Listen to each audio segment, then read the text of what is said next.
창세기 46장.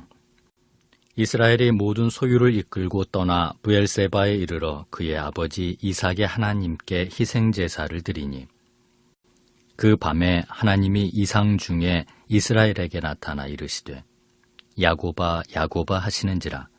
야곱이 이르되 내가 여기 있나이다 하매, 하나님이 이르시되 나는 하나님이라 네 아버지의 하나님이니 애굽으로 내려가기를 두려워하지 말라. 내가 거기서 너로 큰 민족을 이루게 하리라. 내가 너와 함께 애굽으로 내려가겠고 반드시 너를 인도하여 다시 올라올 것이며 요셉이 그의 손으로 내 눈을 감기리라 하셨더라. 야곱이 브엘세바를 떠날새 이스라엘의 아들들이 바로가 그를 태우려고 보낸 수레에 자기들의 아버지 야곱과 자기들의 처자들을 태우고 그들의 가축과 가나안 땅에서 얻은 재물을 이끌었으며 야곱과 그의 자손들이 다 함께 애굽으로 갔더라. 이와 같이 야곱이 그 아들들과 손자들과 딸들과 손녀들 곧 그의 모든 자손을 데리고 애굽으로 갔더라. 애굽으로 내려간 이스라엘 가족의 이름은 이러하니라. 야곱과 그의 아들들 곧 야곱의 맏아들 르우벤의 아들 한옥과 발루와 헤스론과 갈미오, 시므온의 아들은 여무엘과 야민과 오핫과 야긴과 스할과 가나안 여인의 아들 사울이요, 레위의 아들은 게르손과 그핫과 무라리요, 유다의 아들 곧 엘과 오난과 셀라와 베레스와 세라니. 엘과 오난은 가나안 땅에서 죽었고 베레스의 아들은 헤스론과 하물이요, 이사갈의 아들은 돌라와 부아와 욥과 시므론이요, 스불론의 아들은 세렛과 엘론과 얄리엘이니. 이들은 레아가 밧단 아람에서 야곱에게 난 자손들이라. 그 딸 디나를 합하여 남자와 여자가 33명이며 가세 아들은 시뵈과 학기와 수니와 에스본과 에리와 아루디와 아렐리오. 아셀의 아들은 임나와 이스와와 이스위와 브리야와 그들의 누이 세라며 또 브리야의 아들은 헤벨과 말기엘이니. 이들은 라반이 그의 딸 레아에게 준 실바가 야곱에게 낳은 자손들이니 모두 16명이라. 야곱의 아내 라헬의 아들 곧 요셉과 베냐민이요, 애굽 땅에서 온의 제사장 보디베라의 딸 아스낫이 요셉에게 낳은 므낫세와 에브라임이요, 베냐민의 아들 곧 벨라와 베겔과 아스벨과 게라와 나아만과 에히와 로스와 뭇빔과 훗빔과 아르시니. 이들은 라헬이 야곱에게 낳은 자손들이니 모두 14명이요. 단의 아들 후심이요, 납달리의 아들 곧 야스엘과 구니와 예셀과 실렘이라. 이들은 라반이 그의 딸 라헬에게 준 빌하가 야곱에게 낳은 자손들이니 모두 7명이라. 야곱과 함께 애굽에 들어간 자는 야곱의 며느리들 외에 66명이니 이는 다 야곱의 몸에서 태어난 자이며 애굽에서 요셉이 낳은 아들은 2명이니 야곱의 집 사람으로 애굽에 이른 자가 모두 70명이었더라. 야곱이 유다를 요셉에게 미리 보내어 자기를 고센으로 인도하게 하고 다 고센 땅에 이르니 요셉이 그의 수레를 갖추고 고센으로 올라가서 그의 아버지 이스라엘을 맞으며 그에게 보이고 그의 목을 어긋맞춰 안고 얼마 동안 울매.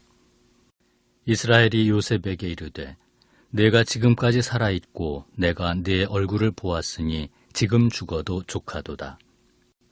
요셉이 그의 형들과 아버지의 가족에게 이르되 내가 올라가서 바로에게 아뢰어 이르기를 가나안 땅에 있던 내 형들과 내 아버지의 가족이 내게로 왔는데 그들은 목자들이라 목축하는 사람들이므로 그들의 양과 소와 모든 소유를 이끌고 왔나이다 하리니 바로가 당신들을 불러서 너희의 직업이 무엇이냐 묻거든 당신들은 이르기를 주의 종들은 어렸을 때부터 지금까지 목축하는 자들이온데 우리와 우리 선조가 다 그러하니이다 하소서. 애굽 사람은 다 목축을 가증히 여기나니 당신들이 고센 땅에 살게 되리이다. 하나님의 보좌 앞으로 나오신 모든 성도님들을 축복합니다. 오늘은 창세기 46장 말씀을 가지고 하나님과 함께하는 믿음의 여정이라는 제목으로 말씀을 나누겠습니다. 제가 뉴질랜드에서 이민 목회를 섬길 때였습니다. 이민 1세대 분들의 이야기들을 가끔 들을 수가 있었죠. 낯선 나라에 이민을 간다는 것은 참 쉽지 않은 결정이었다고 이야기들을 합니다. 한 가족이 모두 함께 낯선 나라에 가서 정착한다라는 것, 많은 어려움이 있었다고 이야기를 합니다. 한국에서의 졸업장과 경력이 인정이 되지 않습니다. 그러니 밑바닥부터 시작해서 아이들을 키우며 정착하며 그렇게 살아왔다고 이야기들 하죠. 오늘 말씀에도 보면 이민을 결정해서 출발한 한 가장의 이야기를 들을 수 있습니다. 과연 그는 가장으로서의 무게를 어떻게 감당하며 나아가게 됐을까요? 앞서 야곱은 죽은 줄만 알았던 요셉이 애굽의 총리가 되었다는 소식을 들었습니다. 그리고 아직 흉년이 5년이나 남았기 때문에 가족들을 초청해서 애굽에서 살았으면 좋겠다. 그 이야기를 듣게 되었죠. 이제 야곱은 가장으로서 결단을 해야만 했습니다. 우리 모든 가족을 데리고 모든 재산을 가지고 애굽이라고 하는 그 낯선 나라로 내려갈 것인가? 아니면 하나님께서 이 땅에 살라라고 약속을 하셨는데 그냥 양심만 받아서 이 땅에 계속 살 것인가? 어떤 결정을 해야 되는가? 가족의 생사가 달려있기 때문에 이 결정 앞에 서 있었습니다. 야곱은 애굽의 총리가 된 요셉을 믿고 그래도 출발을 했죠. 브엘세바에 도착한 야곱은 하나님께 예배드립니다. 하나님을 바라보는 것이죠. 하나님의 도우심을 구합니다. 하나님의 인도하심을 구합니다. 하나님의 뜻이 어디 있습니까? 하나님을 바라보며 하나님께 은혜를 구하는 야곱의 모습, 그 모습을 우리가 볼 수 있습니다. 오늘날 우리들도 마찬가지입니다. 인생의 여러 결정들 앞에서 우리는 결단을 해야 되고 하나님의 뜻을 묻기 위해 나왔습니다. 아무래도 이 자리 새벽을 깨우며 나오신 분들이 모두 한 가족의 영적 가장일 것입니다. 내가 그래도 우리 가족을 책임졌지. 영적으로 내가 그래도 기도해야지.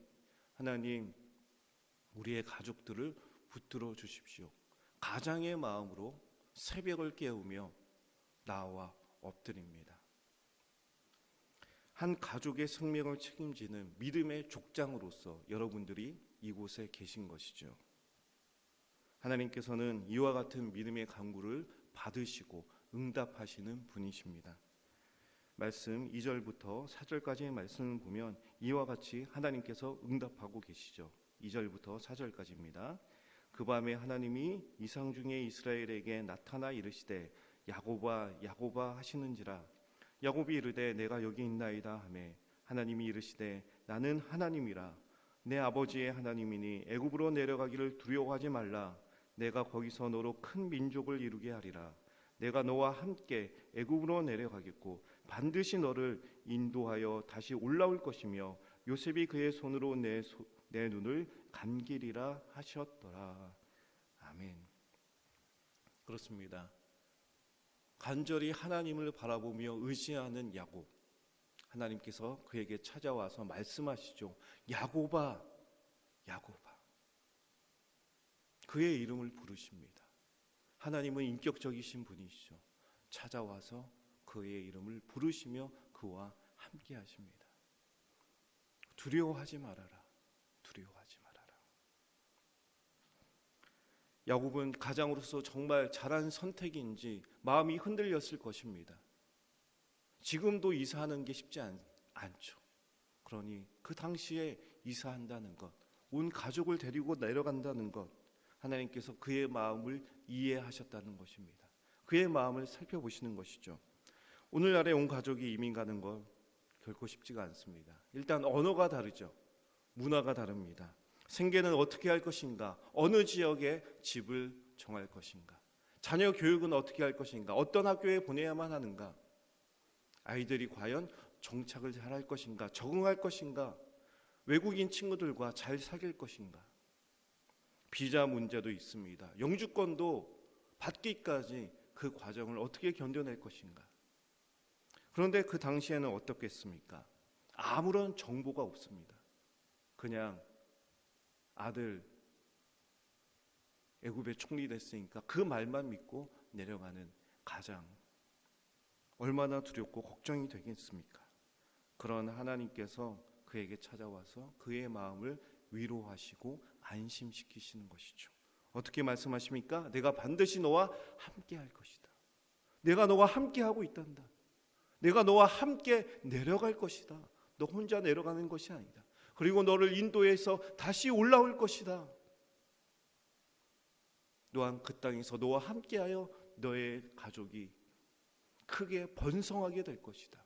하나님의 약속이 주어졌습니다.